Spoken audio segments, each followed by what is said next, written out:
Film औरों में कहाँ दम था एक ऐसी मूवी है जो संजय बंसाली की फिल्म हम दिल दे चुके सनम के वनराज को छूकर वापस आती है। ये एक ऐसी कपल की स्टोरी है जो मुंबई के ऐसे इमारत में रहते हैं जहां पहुंचने के लिए आपको गरीबों की बस्ती, जिसे मुंबई में चौल कहते हैं, वैसे लोग वहां रहने के लिए सिर्फ सपने देख सकते हैं।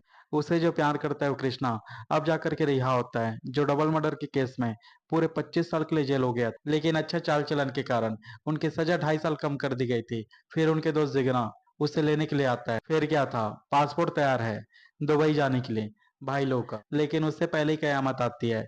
वसुधा अपने लवर कृष्णा को अपने पति से मिलाना चाहती है। ये दो एक्स लवर की स्टोरी विदु सतुपति और तुषा ने मिलकर भाई बहुत जबरदस्त क्रिएट किए हैं। बिहार से आया हुआ एक लड़का दिल्ली से मुंबई पहुंचता है।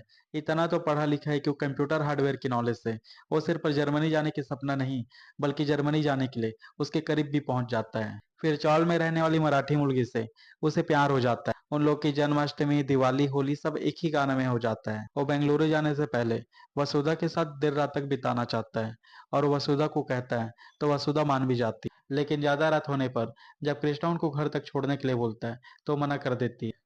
इसके बाद फिर ये 4 कदम के रास्ते में कुछ ऐसा होता है जो दोनों की जिंदगी बदल देती है। ऐसा लगता है कि दिल जले वाले अजय देवगन नीरज को बार बार याद आती है। और इस फिल्म के गाने भी वो लोग क्लाइमैक्स में बजा ही देते हैं। फिल्म औरों में कहाँ दम थे की स्टोरी दो अलग अलग पीरियड्स में चलती है। स्टोरी दो समय में एक ही जगह की दिखाई देती है और इसे करने के लिए नीरज 4 अलग अलग करेक्टर भी लेता है। कृष्णा और वसुधा की करेक्टर में शांतनु और साई की लोकल लैंग्वेज, उनका चलना, हंसना, मुस्काना सब नॉर्मल लगता है, जिससे वो कहीं ना कहीं नूतन का याद दिला देता है। नीरज पांडे ने जिस वसुधा की कल्पना की थी या फिर की होगी वो शायद साई ही हो सकती है। जेल में बाल कटाने के बाद जैसे उनका रूप दिखता है, अगर वैसे वो पूरी फिल्म में मेंटेन करता तो क्या होता। लेकिन औरों में कहाँ दम था। इस मूवी की सबसे बड़ी कमजोरी इसकी सॉन्ग हो गई। एम कीरावनी और मनोज ने मिलकर बेशक इस फिल्म के लिए बहुत मेहनत की है, लेकिन मनोज की राइट की हुई स्क्रिप्ट उनके बदले हुए हालात के चलते कुछ ज्यादा ही स्क्रिप्टिंग हो गई है। अब वो दर्द लिखता नहीं है, लिखने के लिए दर्द तलाशता है। और फिर कीरावनी की तो भाई अपनी समझ है। उनको तो ऐसी हिंदी कम समझ में आती है।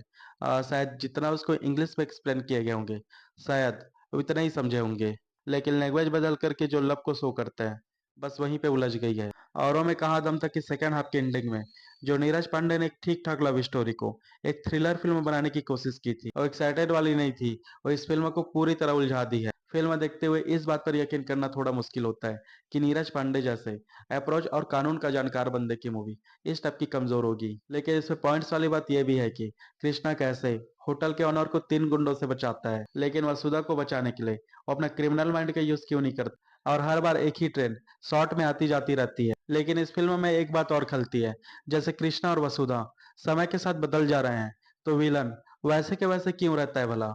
इस पूरी मूवी का रिव्यू अगर मैं एक बार में करूं तो गाइस बस इतना ही कहूंगा, एक वंडरफुल लव स्टोरी एक म्यूजिक के कारण मिस हो गई, बस यहीं पे खत्म होती है इस फिल्म की स्टोरी। तो भाई वीडियो अगर अच्छी लगी हो या वीडियो में कोई कंप्लेंट करनी हो तो मैं आपको इंस्टाग्राम में मिल जाऊंगा, या फिर मिलते हैं नेक्स्ट वीडियो में।